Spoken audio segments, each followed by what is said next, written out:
Bago pong lahat, para sa iba pang balita, huwag po muna ninyong kalimutan mag-subscribe sa JB News, i-like at i-share at i-on na rin ninyo ang notification bell para updated po kayo.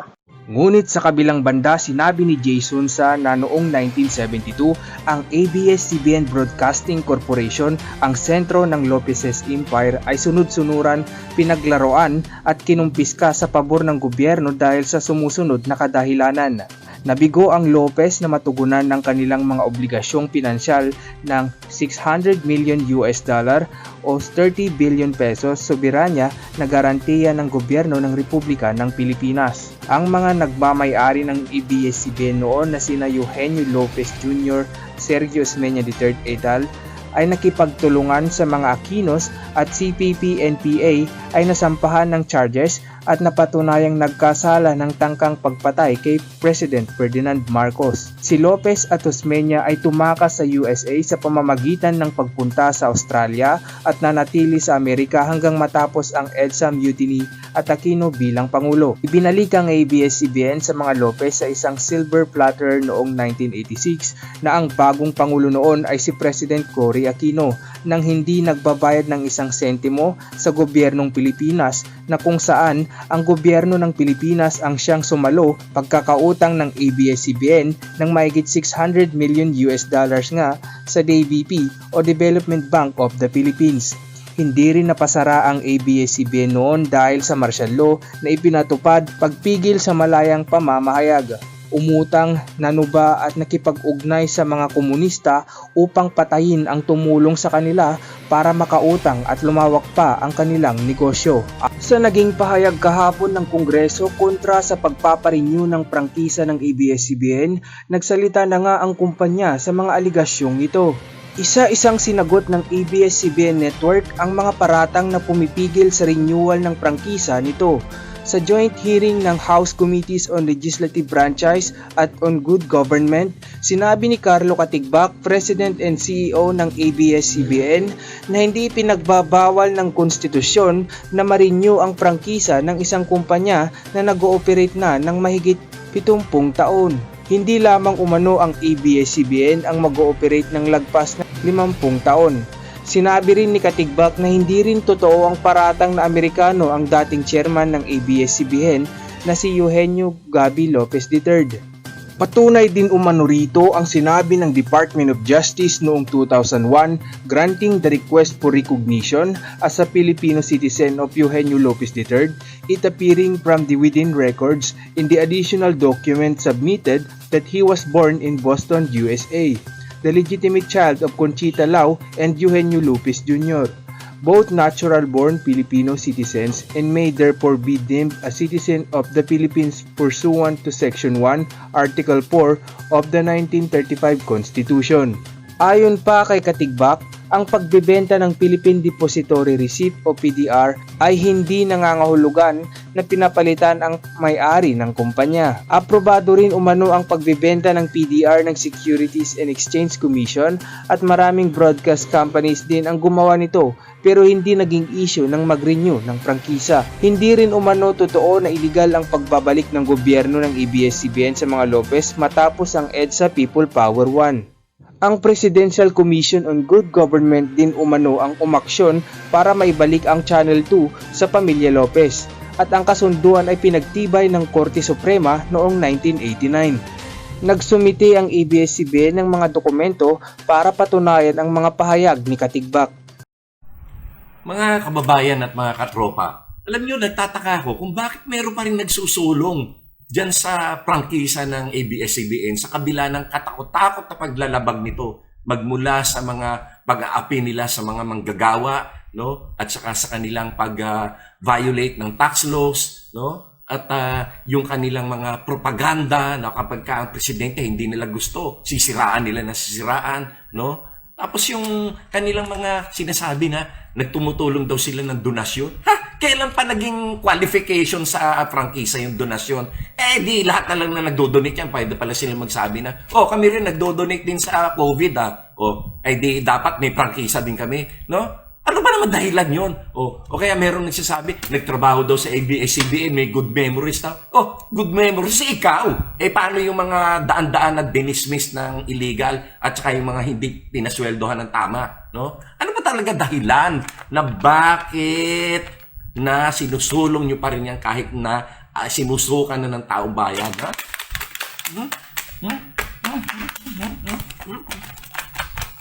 Ano ba talagang dahilan? Ito, dollar. Baka sa Hong Kong magkabayaran eh. Ayan, bakit wala kayong makita? Ha? Ba't hindi nyo makita kung ano ang mga dahilan na dapat hindi nang bigyan yan ng prangkisa? Ha? Ano? Ha? Kaya mga kababayan, huwag tayong bumuto ng mga...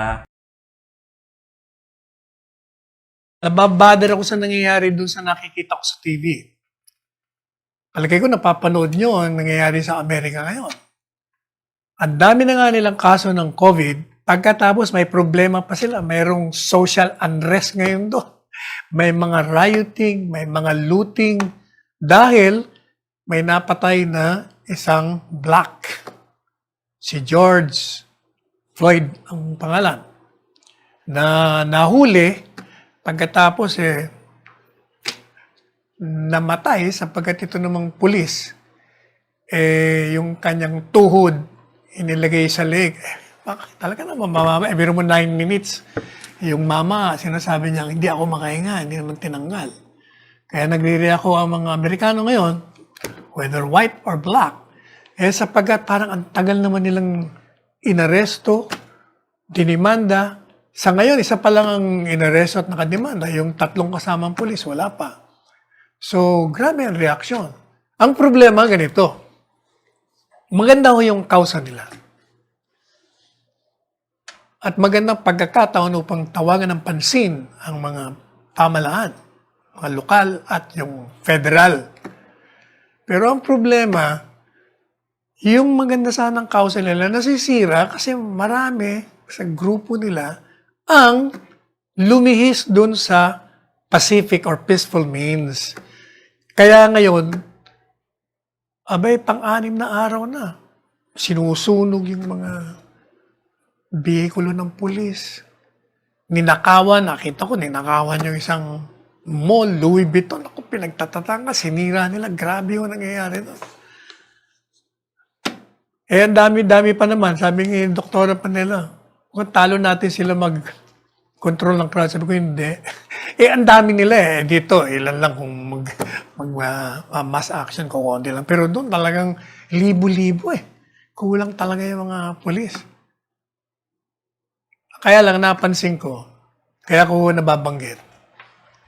Pareho rin doon sa mga kritiko, yung mga detractors man ng gobyerno.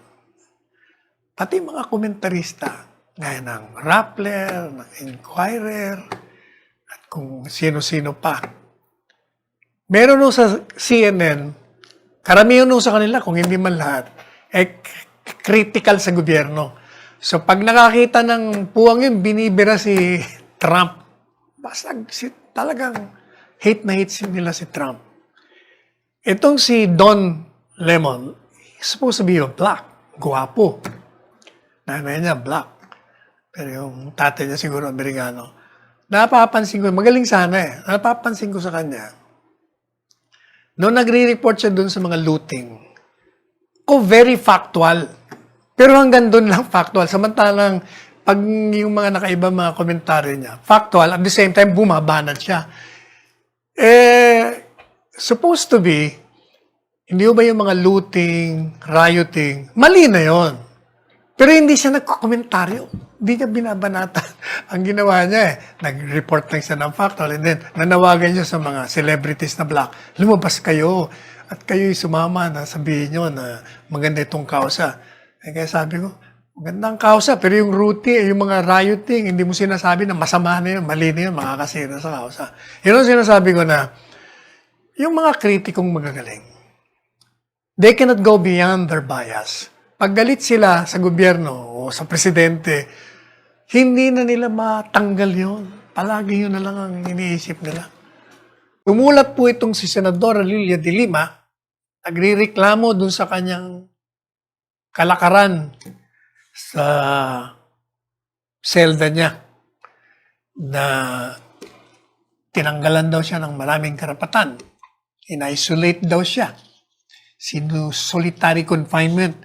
So itong mga senador naman, si Frank Drilon, si Risa Ontiveros at si Francis Pangilinan, sinulatan naman si PNP Chief Archie Gamboa at kini-question nila yung PNP inhumane treatment. At ito pong si Sulita, nilagay niya sa column niya. Ganon din po si Randy David. Yung mga komentaryo nila. Ngayon, kailangan, gaya nga po ng sinabi natin, less na mapaniwalaan yung kanilang mga mali, walang batayan na mga komentaryo na lilikha lamang ng kawalimihanan at lilikha ng galit sa gobyerno ng walang batayan. Kailangan saliksikin natin, arukin natin, tingnan po natin kung may katotohanan yung mga sinasabi nila. Kaya, ito pong dalawa ay gumawa na naman ng mga tinatawag nating false narratives. Kung baga, the two of them are defending and advocating for Senator De Lima. Sa kanyang column po ng Philippine Daily Inquirer, ang sabi po ni Solita Munsod, ang pamagat po ay The Inhumane Treatment of Senator Laila De Lima. Noong lang po ito, May 30, 2 araw pala nakakaraan. Alam naman natin si Manang Winnie, masyadong rabid, anti-Duterte ito. Ang sabi niya po, I will quote her. Sabi niya, Senators Franklin Drilon, Risa Ontiveros, Francis Pangilinan,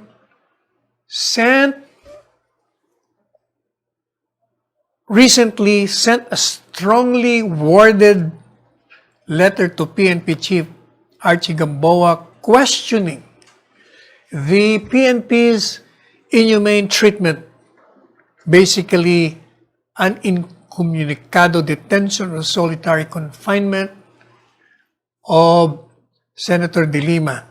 Apparently, since 24, more than a month ago, no one except her police custodians has seen her. Madalit sabi, sinasabi niya po, yung tatlong senador sumulat. Kini-question niya yung hindi makatao raw na tratamento kay Senador De Lima sapagkat ito raw ay unjust. At incommunicado, ibig sabihin, wala na siyang makausap. Tinawagan po natin si General Archie Gamboa. At tinext ko pa. So pinadala niya po sa akin yung kanyang posisyon. Sabi niya, unang-una, Senator De Lima has never been held incommunicado or in solitary confinement. Why? Because she's given the privilege to make phone calls sa kanyang mga personal assistants o mga PAs niya, pati yung mga abogado niya, tuwing Huwebes. Anong pureba na natatawagan niya yung mga assistant niya at ang mga abogado? Ano po bang pureba? Hindi ho ba yung sulat niya nakarating, yung reklamo niya nakarating dun sa 3 senador? Paano ba makakarating yun kung wala siyang means of communication? Kasi siguro tinawagan niya nga yung mga PA niya, mga abogado niya, nagreklamo siya, kaya nakarating. Ano pa? O hindi ba palaging naglalabas ng mga kung ano mga press statements? So paano niyo sasabihin na incommunicado siya? Ang dami siyang press statements. At nakakarating sa media, piniprint, kinokomentaryongan, lumalabas sa social media. Ang reklamo niya, bakit daw tinanggal yung pagbibisita sa kanya? Abe, dapat ho, nagpapasalamat si Senadora Laila de Lima. Kasi, yung pong regla na disallowing visitors during this pandemic, hindi ho yun inhumane. Yun nga ang mga tao, bakit kanyo? Sapagkat, kung hindi mo pipigilan yung mga bisita mo pumunta sa'yo, ay baka ma-COVID ka. Hindi mo alam nga kung pagkagaling nila sa bus, pupunta ang bisita. Mahahawaan. Kaya nga ho ginawa yun. At yun pantay-pantay, kumbaga sa lahat, hindi ho sinasabing siya lang. Kaya mali ho yung sinasabi niya. Dapat, you should be very thankful na yung reglang yon ay ginawa para nga ma-shield kayo, hindi kayo mahawa ng sakit. Sabi ba naman nung Sulita Munsod sa kanyang kolong, bakit yung mga ibang senador hindi man lang sumama dun sa concern na ni-raise ng tatlong senador? Do we have only 3 principal senators? Sabi niya. Why haven't the rest of them, yung colleagues niya sa 24th Senate Chamber, raised the same concerns? Hindi lamang yun, binigyan niya mo ng glowing tribute. Pinuri niya ng gusto. Anong sabi niya? Ang performance ni Lima sa Senado ay napakaganda. Ano ba, alam niyo ba kung anong description niya? Sabi niya, her performance in the Senate before it was cut and even after her incarceration has been superb. Ubo daw ng galing. Principled. Ako, anti-prinsipyado raw. Fearless. Wala daw takot. Brilliant. Napakagaling. Evidence-based. Batay daw sa ebidensya. Ang reaction ko, fearless. Baka naman reckless ang ibig mong sabihin. Principled. Brilliant. Evidence-based. Anong performance yung sinasabi? Wala ka nga sinabi rin kung anong mga batas na ginawa niya sa kanyang maikling pagka-senador. Pero tingnan po natin ang record ni Senadora de Lima bilang public official. Tatatandaan nyo, ito naging commissioner ng human rights. Hindi ba siya nga yung una na nag-imbestiga dun sa mga extrajudicial killings nung si Presidente Duterte ay alkalde pa? Sabi niya, dami raw pinatay. Pero ni isa, wala man siyang napatunayan doon. Hanggang sa naging Secretary of Justice, ganun pa rin ang linya niya, hanggang naging senadors. Madalit sabi, siniraan niya lang ng siniraan. Yung pong editorial ng Daily Tribune, nung kahapon, gumawa po sila editor na kalagay doon, Spoiled Ambitions.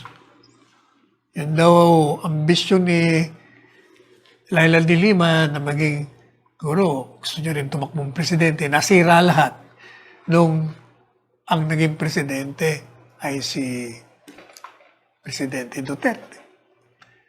Tapos, inilista puro ng editorial ng Philippine Daily Tribune yung kanyang mga ginawa na irregular, hindi lang irregular, illegal. Ano ho yun? She ignored. Ignored nga ginamit ng editorial ako. She defied, hindi lang ignored. Kasi meron pong, tandaan niyo po yung dating Presidente Arroyo. Hindi po ba siya magbabiyahe sana? Tapos nakakuha ng TRO. Supposed to be yung TRO, pigilan si Arroyo, yung mag-asawa. Pero ginawa niya, pinigilan. Hindi ho nakalabas ng bansa si Presidente Arroyo at ang kanyang asawa. Pagkatapos, nung nagpunta sila sa Korte Suprema, natalo sila doon. Yung grupo ni Noynoy Aquino, tsaka ni Laila de Lima, nung matalo sila ron, humingi sila ng reconsideration sa issuance ng TRO, ginawa nila, inilabas nila yung dissenting. Hindi yung majority decision. pinapaniwala ng tao na mali yung desisyon ng Korte Suprema. Pagkatapos, abay pinagbanta niya yung mga Supreme Court justices na may impeach pag hindi sila nag-coopera sa gobyerno. Ano pa? Tandaan niyo yung sa pork barrel, siya rin yung point man doon, sabi ng editor ng Daily Tribune. Ang tinarget niya ron, yung mga kalaban ni Noy Noy. Hindi ba? Yung mga naka-idemanda ron, yung mga naituro doon sa pork barrel na yon, puro kalaban ng administrasyon. Hindi nila sinama yung mga kaalyado nila. O hindi ba si Dilima ang point man doon? Hindi lamang yan. Yung demanda ho kay Arroyo, natatandaan nyo, di ba dinimanda si Arroyo? Kaya nakulong yun eh. Ilang taon nakulong yun? 5 mahigit na taon. Pero, truckload daw yung ebidensya niya, puro naman. Hindi man sabi ng Korte Suprema, walang ebidensya. Kaya na-absuelto. O, yun ang record niya. Yung lately nga, di ba, binanatan niya na naman ng administrasyon. Anong sabi niya?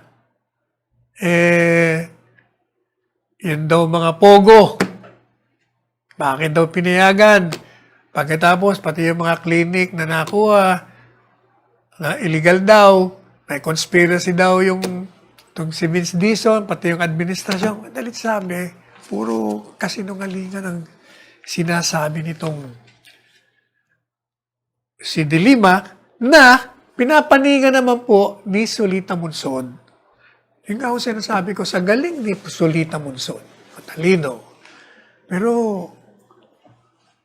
misplaced nga yung advocacy at defense niya. Pinapaniwala niya ang tao na mali.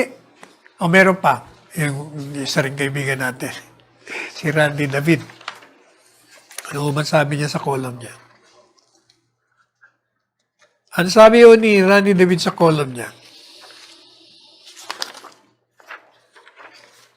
Yun daw pong asawa niya, madalas silang magkwentuhan. At naalala niya raw na hangang-hanga si Karina David, yung nasirang may bahay, kay De Lima. At ang pakiusap nga daw sa kanya, bago namatay, kung may pagkakataong ka, bisitahin mo. And naalala niya raw po yung sinabi ng asawa niya. And ito ang pagkalagay niya sa column. Yung column niya ho ay nung kahapon din. Nabasa natin kahapon. Ang pamagat po ay Sisterhood in Solitude. Ang sabi niya po ay ganito. But the one friend Karina would have liked me to check in on, if I had a chance, was Senator Laila. We used to talk about her. Pinag-uusapan namin siya. Her improbable incarceration, yung kanyang pagkaditini on bogus charges sa hindi totoong demanda. O biro niya, bogus daw nakalagay rito. That were designed to keep her, a sitting senator, in detention without the right to post bail. Wala raw karapatang mag-post ng bail. In a stark reminder of the culture of impunity into which our country has tragically descended. Ito rin ang sinasabi ko sa inyo. Magaling itong si Randy. Magaling mag-analyze, matalino. Pero ang problema, galit sa administrasyon, ayun. Kaya yung mga kinakampihan niya, yung galit din sa administrasyon, hindi siya makalampas doon sa kanyang bias. Tingnan natin kung tama naman yung sinasabi niya. Ang sabi ni Randy David,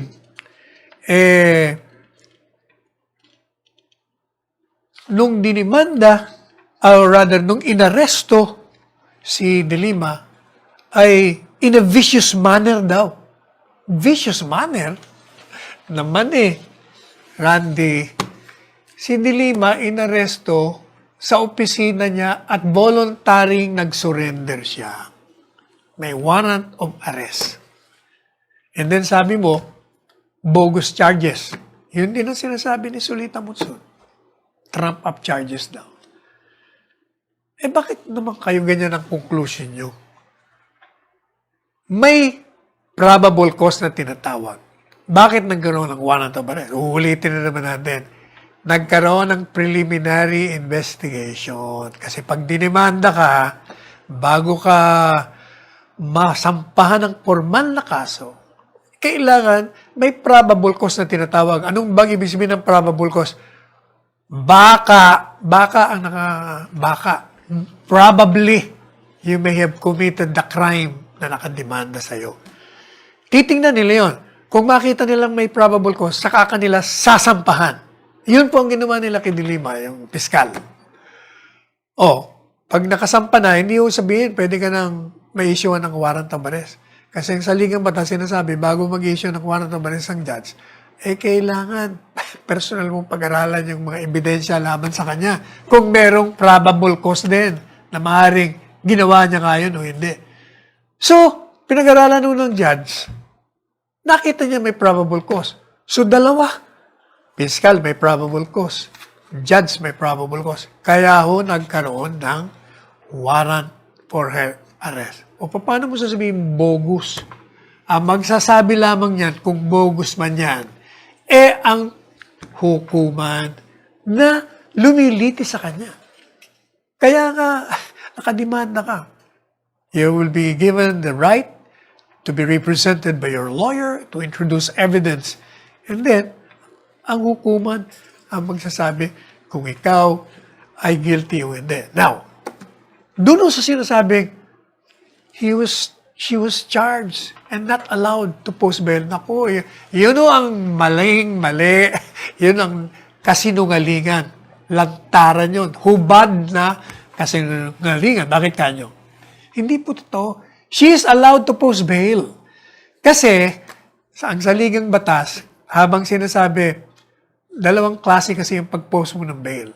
Kung yung krimen mo ay hindi naman heinous crime o hindi naman capital offense ang parusa sa'yo, yung panghabang buhay, pwede ka, as a matter of right na tinatawag, magpo-post ka ng bail. Automatic yun, may bail ka.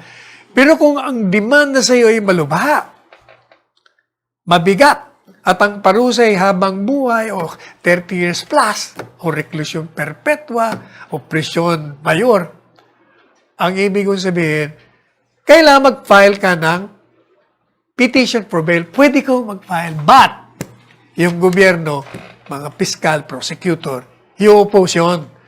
Nire-require sila na magpakita na malakas ang ebidensya laban sa nasasakdal. So, mag-i-introduce ka ng evidence. Papakinggan kayo ng hukuman yun. Ang burden of proof ay nasa estado o sa gobyerno o sa taga-usig o piskal o prosecutor. Mag-i-introduce sila ng evidence. Ito po, kagalang-galang na hukuman, malakas po ang ebidensya namin kaya hindi po pwedeng palabasin yan. O di syempre mag-introduce naman ng evidence. Yung akusado, hindi totoo yan, ito ang ebidensya namin.